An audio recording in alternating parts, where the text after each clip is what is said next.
Greetings and salutations, this is Imperator Vespasian and his trusty sidekick. Hello.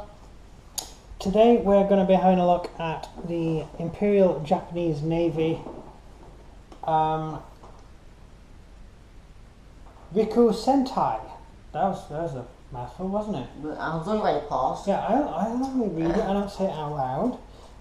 It's spelled there, that's the card for them. It's there. It's a nice card. They're basically Japanese paratroopers. Now, Japanese paratroopers, Japan was the first country to really make paratroopers into a big thing. Russia started the parachute thing, and Japan then took over and sort of made them into a big deal. Primarily because Japan's experiences in China showed that they were going to need to move across large distances if they're going to head massive Chinese armies off. China is absolutely huge and it takes a lot of movement, and they came in very useful during the island hopping campaigns and stuff like that. Although Russia had the largest amount of parachutists in the world, Japan did have quite a few. They went in for them in a big way. And the Germans got the overalls from the Japanese, the overall idea. These are the German style overalls that the Japanese wore, and the white cotton gloves, which all paratroopers carried. So these are kitted out as if they've just landed. Underneath there's a few figures where you can see the khaki trousers underneath, because these guys have actually taken their overalls off and they've got khaki uniforms underneath. So you've got a few guys with khaki helmets, but mostly they've got the parachute helmet. And yeah, it took quite a bit of doing. I had to trim the edges off of the helmets for each figure to make it into the parachute helmet. I used a normal Japanese head, but I trimmed the edges of the helmet to make it more parachute style, and yeah, that's about it. Squad wise, we have 15 men in a squad, standard squad size for a Japanese unit. Do it from this angle. One squad is made up of the officer, trumpeter, a light machine gun, a handheld machine gun, Yeah. what do you call it? A handheld machine gun. God, my brain's melting. SMG? SMG, yeah. An SMG, which is a Type 100, which is actually too late for this period that we're using them in, but that's what we're using them for. And then we've got the chap with the other chaps with the rifles. Then we have another squad again with a Type 100. I can't remember the name of the one that I think it was the Type 97 submachine gun that they used during this period. But they're armed with a Type 100, and then they've got two riflemen and a light machine gun team, another light machine gun team over here with exactly the same makeup. Now this was the establishment strength. This is what they were supposed to have on paper. In reality, you probably wouldn't get as many machine gun SMGs handy. There weren't that many made, and it was quite hard getting hold of them. So most troops would actually probably have a rifle. Although we have done this at paper strength, so these are how they should have looked, if not how they exactly looked. And I think they look quite good. We took quite a bit of time on them. We've just rebased them all onto clear plastic bases, which you can obviously see, which is great for our new scenery. So they're going to look really good for that.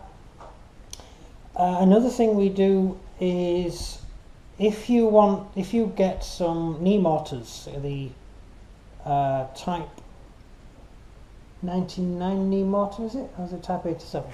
Can't remember. Who cares? What we often do is we buy a knee mortar unit, and then we swap a knee mortar out for one of the machine guns. That gives the overall unit a light mortar, or it's a grenade launcher actually, and a machine gun. And then the spare machine guns that have been taken out are formed into a machine gun unit. 89. 89, right, it's Type 89. That's what the Japanese did. The idea of the mortar is to, but basically machine guns will fire over the enemy's heads. Fire over the enemy's heads. The enemy would put their heads down, and then you would hit them with the mortars, and the mortars would kill the guys laying on the ground, keep them suppressed while the infantry did the infantry assault. And it worked. Sometimes it didn't. Sometimes the Japanese would lose, and sometimes they didn't. Sometimes they won. When asked, a Japanese soldier was asked, why did you do infantry attacks, massed infantry attacks, bonsai charges? And he said, the reason I'm alive is because we did a bonsai charge. It's pretty Yeah. straight. Yeah. If you try and fight a war of attrition, you will lose, because you cannot keep your troops supplied. If you bonsai charge, you will lose men, but you will lose less men in the long. Then waiting in a trench. Yes, you will lose all of your men in the end. Bonsai charging was actually to save lives, not take them. Right. The paratroopers were used primarily in China. There were some units we used against the Russians, not many. And they of course were used against the British in Malaya. They were used against the Dutch in the Dutch East Indies campaign. So they did get around quite a lot, and we're going to get a lot of use out of them. So that's one of the reasons we went into doing them. And also they're a cool unit, and no one else seems to do Japanese paratroopers, so we thought, hey, let's be different. Like everything else you've ever done. Yeah, well, I want to cover the whole period, and paratroopers played an important part for the Japanese army, so there you go. The paratroopers primarily were part of the Japanese Navy. They were technically part of the Special Navy Landing Force troops, which is the guys in the green overalls, the dark green jacket, dark green dye colour uniform. Although there were paratroopers who were assigned to the army as well. They actually wore exactly the same kit, so you could use the same figures. It's entirely up to you what you do with them. If you want to make paratroopers, all you have to do is basically get normal Japanese soldiers and paint them grey. They have a badge on their shoulder. You can see there. They have a little badge on their shoulder, which is a black badge with a red anchor, which is what they have on their shoulder to show that they're paratroopers. The hat is a normal trimmed infantry hat. All the equipment is the same equipment as either the regular army or the Special Navy Landing Troops. Paratroopers all carry gas masks, but I didn't have enough gas masks to spare to kit them all out. Well, no, because not every unit you buy has gas masks. gas masks. Yeah. Although every German soldier has a gas mask holder. It was usually used to hold bread. But they had a gas mask holder, they just didn't use gas masks, because no one dared use gas against the Germans, so they could afford to not use a gas mask. Whereas we had to lump our gas masks everywhere, because we were never sure whether or not they'd use gas against us. Well, we weren't gonna, so. No, the Japanese never made any show at using gas against us, against the Allies.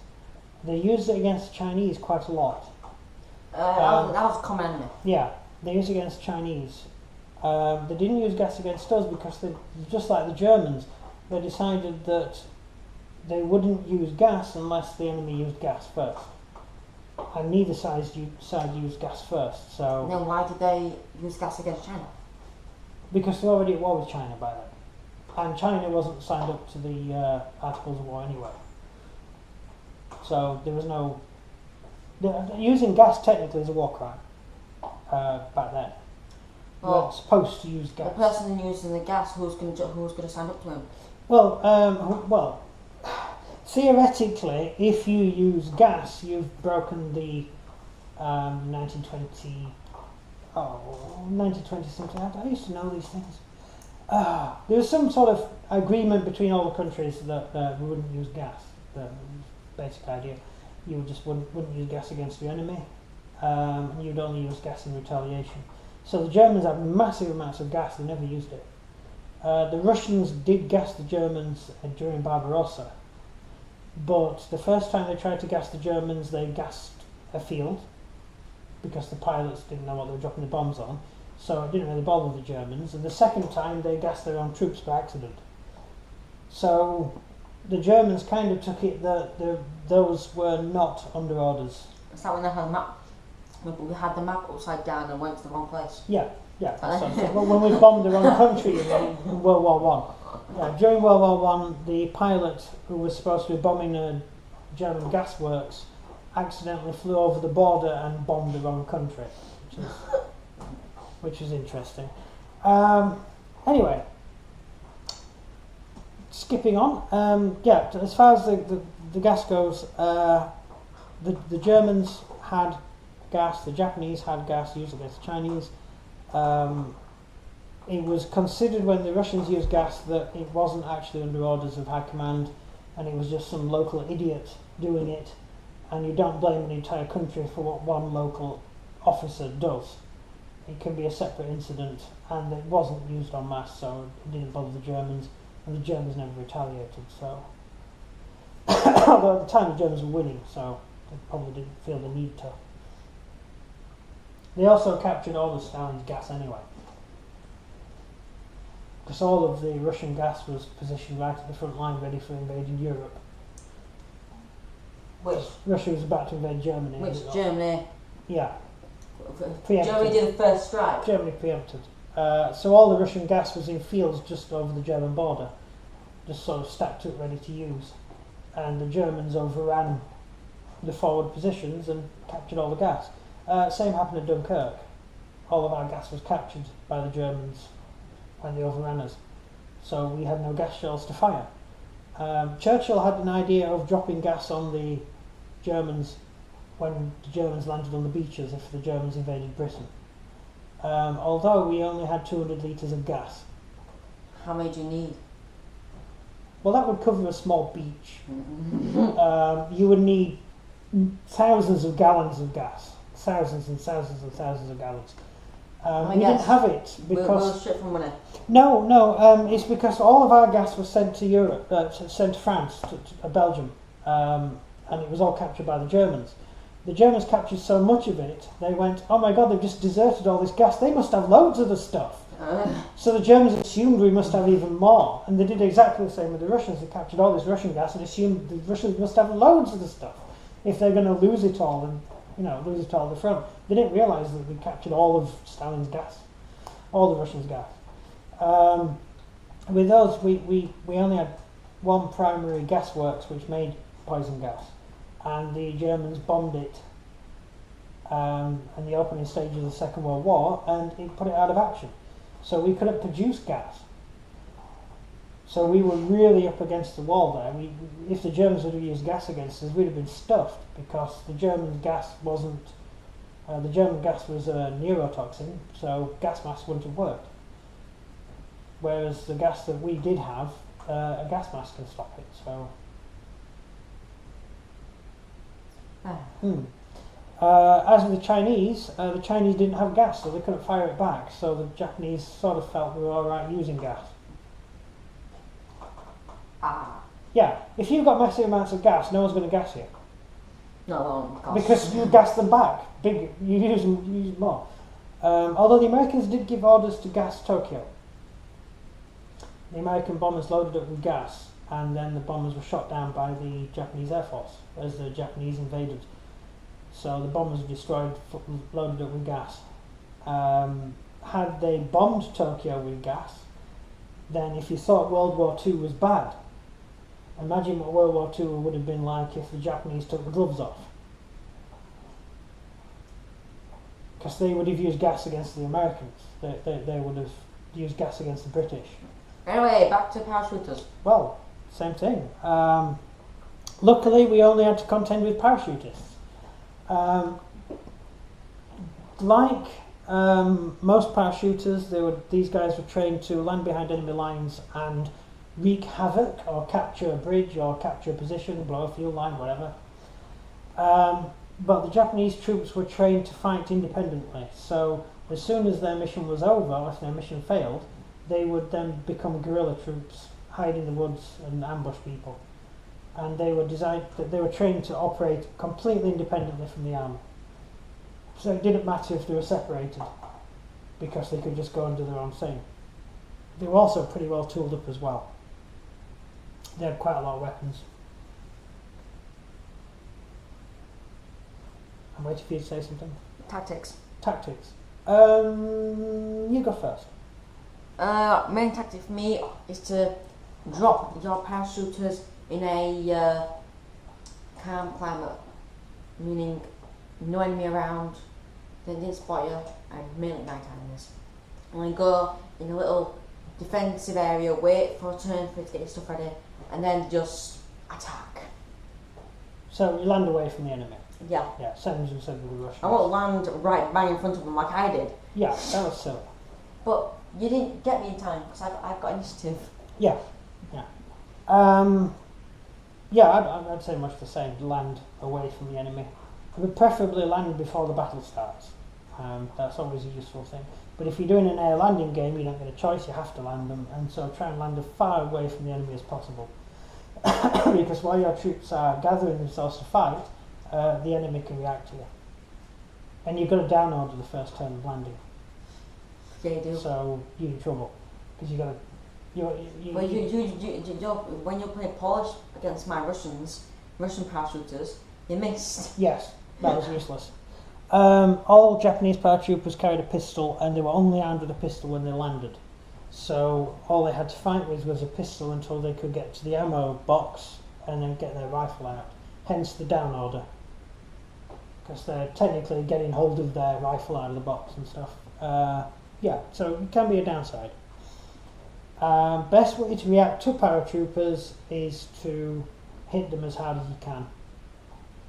Paratroopers are only light infantry, they don't react well to artillery and tanks, so always a good thing. Rules wise, right, the paratroopers themselves will put you back 268 points, but this is a full 15-man 3-section squad, 3-section squad. So that is more expensive than you would normally pay if you're only going to say have 10 troops in a unit. But this get more good guns than just rifles. Yeah, but this enables me to have an establishment strength unit, which chances are you wouldn't get, because you would already have casualties by the time you get on the battlefield. Some guys didn't turn up because they hurt their foot the day before, and one guy had a letter from his mum. Yeah. So, to be excused jumping out of a plane that day. So, that's pretty good, yeah. So this is the sort of thing that happens. You seldom land on full strength, and even when you land, you have injuries. So they all carry the Arisaka rifle. They also pack the Type 100. It's a Type 97 at this point, but Type 100 normally. Submachine gun, which is an assault weapon, which is good because it gives you an extra dice in combat when you're doing bonsai charges. And then the Type 96 machine gun, which is the standard light machine gun of the Japanese army. All the weapons carry the same ammunition, the 7.7mm ammo. That means you can swap bullets between yourselves so no one ever runs out of ammunition. Very useful for paratroopers. Definitely. Yeah. They're all fanatics. They come standard fanatics. So they're fanatics. Fanatics are awesome. They don't bother taking a lot of morales. They're good. Bonsai charge, special skill for the Japanese army. The bonsai charge means you simply don't have to pass a test in order to charge. So you charge for free. You just charge. Night attacks. Muzzle flash. If you're fighting a night battle, as with all Japanese troops use muzzles, use subsonic ammunition and smokeless powder, so you can't see or tell where the shots are coming from at night, so you don't get the muzzle flash special rule. Whereas with the British, we have a big bang rifle that does a flash, and the Japanese can see us a mile off. And then we shoot off flares to signal the aircraft where they are. Well, yeah, near the mangroves where the Chinese troops who were fighting for the British, Dale Force, there were Chinese soldiers, local Chinese in Singapore who volunteered to fight for the British. In order to get to the position, because it was night time, we put flares down, we put flares on the road so the troops could find their way to the front. The Japanese just strafed the road because that's where they could see them. Look, if you've got stupid officers, your men are going to get killed. It's just, the Australians knew what they were doing there. They just bugged out. No one's going to stand against the Japanese in that situation. Also, the officer has a gunto, a special sword. It's a magic samurai sword, like a lightsaber. A magic one. Yeah, magic sword. Basically, he gets to get +1 attack. Because, yes, the Japanese actually used swords in close combat in the Second World War. That's mad, but so do the Japanese. So the Chinese, sorry, so it's not unusual. And if it weren't for the sword, the bonsai charge is probably useless. Why? Because the sword gave me a +1. Yeah, +1D. You always get a +1D with the officer because he's got, yeah, good point. And your cavalry, Polish cavalry. Yeah. Saber. Yes, saber, exactly. +1 attack, that gives you 4 dice per cavalryman. Yeah. That's powerfully damaging, isn't it? And an extra +1 for the lance, if you use the lance. Can't use lance against infantry, come on. You can. Infantry. Yeah, that's what lance is for. So you much rather have a lance than a sword? No, it's to cause fear. That's primarily lances to cause fear. In Napoleon it was, the lance was used to stab people in formations. So if you formed a square, your lances would go in and simply just stab down and kill everyone. Unless you have a pointed stick aiming at it. No, because the lance is longer than your rifle. A rifle's 8 foot long extended. A lance is longer. What did they do wrong then? They weren't organised. They simply weren't organised. Technically, your cuirassiers would ride up to a British square or Prussian square, fire 2 pistols, draw another 2 pistols, fire them, and then go in over the 4 dead bodies and start hacking people with your sabre, and that's how you break a square. If you've got lancers, your lancers simply ride up to the square and stab everyone to death. Unless they've also that rifle's also armed. Once you've fired your shot, you're not reloading. Squares don't fire. You don't have room to reload. If they had a bigger unit, then maybe. If you got a really big square, yeah. Well, you're not fighting Waterloo then. No. I think they want to have so many casualties if they formed one square, not like 1,000 squares all over the place. Well, some of the square. Well, it was desperation. It was sheer desperation. It was like, oh God, form square. And some of the squares only had 400 men in them. They were never going to make it. They were never going to make it out. The bigger squares survived, the ones with 800 odd men. Some of them actually held, but some of 400 men. We lost a lot of men there because most of the British who died at Waterloo died in square. But after Nade's cavalry were gone, there's no more cavalry. Yeah, issue. Because this cavalry was spent, the horses were too tired. Yeah. But I don't know why we've got onto Napoleonics. You started it. No, you did. You did. You did. You did. You did. You did. I'm not going to talk to you anymore. Training. Do you want to know how they trained? Originally, the Japanese paratroopers. How? They would train. Their barracks was at one side of. It might have been Tokyo. I can't remember. Or was it Kobe? I think it might have been Kobe actually. It was one side of the town, and the training ground at the other side of the town, and the men had to make it there every morning from the barracks to the training ground across rooftops. That's so cool. Yeah, yeah. Just look out your window, daily breakfast, and then see people jumping on roofs. Yes, literally, they would jump roof to roof to get to work in the morning, and they were called the acrobats. There's their nickname, the acrobats. Because they were doing all this jumping from roof to roof. How on earth jumping from roof to roof helps you in combat? I don't know. I would assume you could do some running up walls and stuff, which is pretty impressive. You wouldn't last long though because someone would shoot you, but yeah, that's what they did. It probably helps you land as well when you're using paratrooping. When you're landing, it might actually help your reaction time and stuff if you're trained for that sort of stuff. I don't know. Anything else? No, that was just an interesting factoid, that's what I'll tell you. Factoid? Yeah. But I do absolutely love these guys. I think they're cool. I love Japanese. Yeah, so that is the Japanese infantry. I hope you enjoyed the video. If you've got any comments, please leave them. But I will leave you now to my trusty sidekick, who we are now going to have a discussion about. And it was, and we turn the camera off. He's going to do the outro. Well, I think I'm about to sneeze. You're about to sneeze. That's. I don't think the parachuters sneeze much because I don't have. They can't hear them. Yeah. Right. So if you enjoyed this video, please leave a like and subscribe, and comment down below what you think of the Japanese paratroopers, and if you think they should compete in next year in next time's Olympics for their awesome acrobatics. They have an acrobatics team, you know, and you actually have people who do that for a living. No, I mean actually have paratrooper soldiers doing it. It's pretty funny. You know, if you put I'll just say something on that. If you put any country's army into the Olympic team, you would have much better results. Probably. Also, we have a Patreon account, so if you could drop $1, that would be very nice, and that will support our channel. Thank you very much. Yeah, thanks. Yeah. We done? You never said that before. Oh, well, right. So thank you for watching the video. I hope you've enjoyed it. This has been Vespasian and his trusty sidekick, so it's goodbye from him. And goodbye from me.